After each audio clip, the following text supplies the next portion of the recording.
स्वागत है आप सभी बच्चों का मेरे इस चैनल पे जिसका नाम है facts and logics academy. Class 12th mathematics. थोड़ी प्रॉब्लम होती है बच्चों को, लेकिन प्रॉब्लम उनको होती है जो बच्चे रेगुलर नहीं होते और जो बच्चे थोड़ी सी मेहनत नहीं कर पाते। ज़्यादा नहीं है मैं कह रहा, लेकिन थोड़ी सी मेहनत, क्योंकि पहले के कंपैरेटिव आज से 2-4 साल पहले बहुत ज़्यादा सिलेबस हुआ करता था, उसका हाफ सिलेबस रह गया। लेकिन अगर हम फिर भी अब भी मेहनत करके नहीं अच्छे मार्क्स ला सकते फिर बुरी बात है, बट समहाउ कोई बात नहीं। हमारे चैनल इसीलिए बने होते हैं कि आप लोग हमारे साथ अगर डेली एक क्वेश्चन भी करोगे तो आपके आराम से जो पेपर है बहुत अच्छे मार्क्स के साथ निकल जाएगा। अब डेली हम लोग क्या करते हैं, एक क्वेश्चन आपका अपलोड करते हैं, सिर्फ एक क्वेश्चन। बहुत कम ऐसे चैनल है जो सिर्फ एक क्वेश्चन के ऊपर पूरा वीडियो बनाते हैं, तो हम लोग एक एक क्वेश्चन के ऊपर वीडियो बनाते हैं ताकि बच्चा आसानी से एक वीडियो देख के आराम से अपना समझ सके। ठीक है, तो टॉपिक जो है आज का वो हमारा रहने वाला है application of derivative. 6th chapter है आपका एनसीईआरटी 12th क्लास का। उस चैप्टर के अंदर बच्चों को प्रॉब्लम क्या थी, कईयों को पढ़ने में प्रॉब्लम आती है कि स्टेटमेंट क्या कह रही है और उसकी एप्लीकेशन कौन सी वाली लगनी है और उसको यूज कैसे करना है। तो उन्हीं पे हम सारा काम करने वाले हैं। पूरा जो चैप्टर है इकट्ठे हम लोग करेंगे, पर करेंगे एक एक करके क्वेश्चंस के जो नंबर्स हैं वो सारे एनसीईआरटी के ही हैं। स्टार्ट करने से पहले मैं छोटी सी बात आपसे कहूंगा, वो बात ये है कि जितने भी बच्चे 12th के आप उनको बता सकते हो कि फैक्ट्स एंड लॉजिक्स के ऊपर एक एक क्वेश्चन पे काम किया जाता है और बच्चे इसको बड़ी आसानी से समझ लेते हैं। तो आई होप कि आप बाकी बच्चों को भी बोलोगे कि इस चैनल को सब्सक्राइब करो और शेयर करो ताकि ज्यादा से ज्यादा बच्चों को फायदा हो सके, क्योंकि ज्ञान जितना बांटेंगे उतना ही सबको फायदा होता है और बढ़ता है ज्ञान। ठीक है, तो इसी बात से हम शुरू करते हैं। चैप्टर हमारा रहने वाला है एओडी। एओडी मतलब एप्लीकेशन ऑफ डेरिवेटिव्स। ठीक है, एप्लीकेशन ऑफ डेरिवेटिव्स आपका चैप्टर है, चैप्टर नंबर 6 है ये, है ना। AOD application of derivative chapter number 6 है और आज हम कर रहे हैं, आपके सामने लिखी हुई एक्सरसाइज 6.1। पहला क्वेश्चन आपके सामने है। क्वेश्चंस को पढ़ना कैसे और उसके मीनिंग कैसे लिखने हैं। ठीक है, तो एक चीज आपने याद रखनी, सबसे पहले जो हमारी एक्सरसाइज है, अलग अलग एक्सरसाइज के अंदर अलग अलग एप्लीकेशंस हैं। फर्स्ट एक्सरसाइज जो है वो रेट ऑफ चेंज ऑफ के ऊपर है, मतलब कोई चीज जो है वो टाइम के साथ कैसे बदलती है या किसी क्वांटिटी के साथ कैसे बदलती है। ठीक है, अगर किसी चीज के नीचे टी लिखा हुआ था मतलब टाइम के अकॉर्डिंगली कैसे वो चेंज होती है। ठीक है, तो रेट ऑफ चेंज ऑफ एक वर्ड है, जो टर्म है जिसको आपने याद रखना, वो क्या है, रेट ऑफ चेंज ऑफ। इसको आपने कैसे लिखना है, इसको अपने डेरिवेटिव की फॉर्म में लिखना है डी अपॉन डी।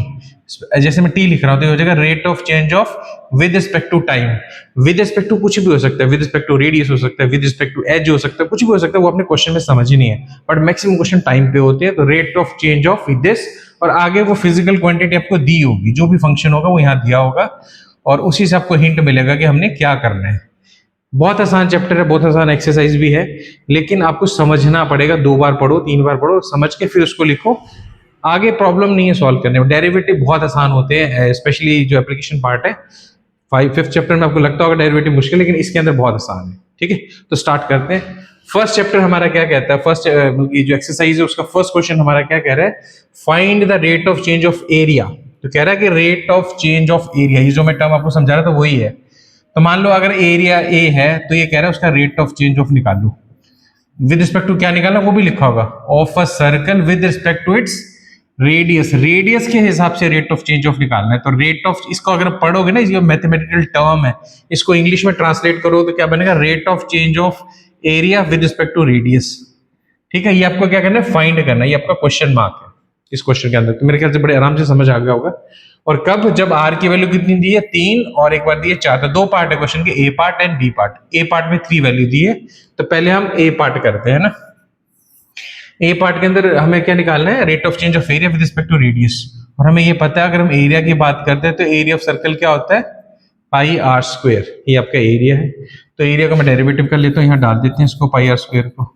डेरिवेटिव हम सब सीख चुके हैं 5th चैप्टर के अंदर। अगर इसको मैं रेडियस इसको करता हूँ तो पाई कांस्टेंट है, आर स्क्वायर का डेरिवेटिव होता है 2r। अब इसके बाद क्या आएगा वो देखते हैं। यहाँ पर भी r है और ये भी r है, सेम वेरिएबल है तो 1 ही आता है। जनरली हम लोग नहीं लिखते हैं। ठीक है, अगर मान लो कि यहाँ पर r और यहाँ t होता तो मैं लिखता dr/dt। अगर वेरिएबल चेंज है तो अपने dr/dt वो टर्म साथ में जोड़नी है हर बार। अगर सेम है तो उसकी जगह 1 लिख देना है ना। तो आ जाएगा आपका 2πr। ये आपका क्या आ गया, rate of change of area 2πr। और r की वैल्यू हमें क्वेश्चन में गिवन भी थी, तो कितनी थी फर्स्ट पार्ट के अंदर, 3। तो 2π × 3 यानी कि 6π आपका आंसर आ जाएगा। बट इस चैप्टर के अंदर यूनिट्स बहुत मैटर करती हैं। तो मैटर किसकी यूनिट निकालनी है? Rate of change of area with respect to radius. Area की यूनिट इसके हिसाब से क्या होगी? सेंटीमीटर स्क्वायर, सबको पता है। और अगर हम रेडियस की बात करें तो रेडियस की होती है सेंटीमीटर, दोनों कैंसिल हो जाएंगे तो कितना आ जाएगा? 6 पाई सेंटीमीटर। तो इस क्वेश्चन का आंसर कितना हो जाएगा? 6 पाई सेंटीमीटर। क्यों होगा मैंने आपको बड़े अच्छे से बता दिया। डेरिवेटिव करना है एरिया का with respect to radius, radius की जो वैल्यू वो उसमें डाल देनी है, उसके बाद यूनिट पे काम करना है। तो यूनिट पे जैसे मैंने काम किया वो आपने यहाँ से देखना है कि कौन सी चीज किससे डिवाइड हो रही है। तो यहाँ पर एरिया डिवाइडेड बाय रेडियस है, तो एरिया और रेडियस दोनों को डिवाइड किया तो आपके सामने आंसर आ गया। ये हमारा फर्स्ट पार्ट। देन हम बी पार्ट भी कर लेते हैं इसका। ये था ए पार्ट। अगर हम बी पार्ट की बात करें तो आपको पता है ये यहाँ तक तो सेम ही आएगा। आपका D A by D T कितना आ रहा है? डी आर कितना आ रहा है? 2 पाई आर, है ना। तो रेडियस का ही फर्क है दोनों के अंदर। तो रेडियस कितना इस केस में? 4। 2 पाई इंटू 4 कर देंगे तो आ जाएगा 8 पाई, और यूनिट आपकी सेम आएगी सेंटीमीटर। इसका मतलब बी पार्ट के अंदर जो आपका rate of change of area with respect to radius है वो कितना आ गया? 8 पाई सेंटीमीटर। बहुत आसान क्वेश्चन होते हैं क्योंकि इसमें डेरिवेटिव करने में कोई ज्यादा प्रॉब्लम नहीं आती।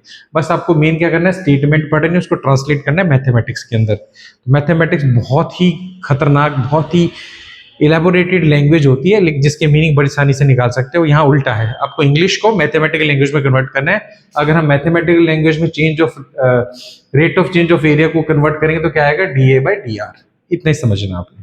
तो आई होप आपको ये फर्स्ट क्वेश्चन बड़े आराम से समझ आ गया होगा।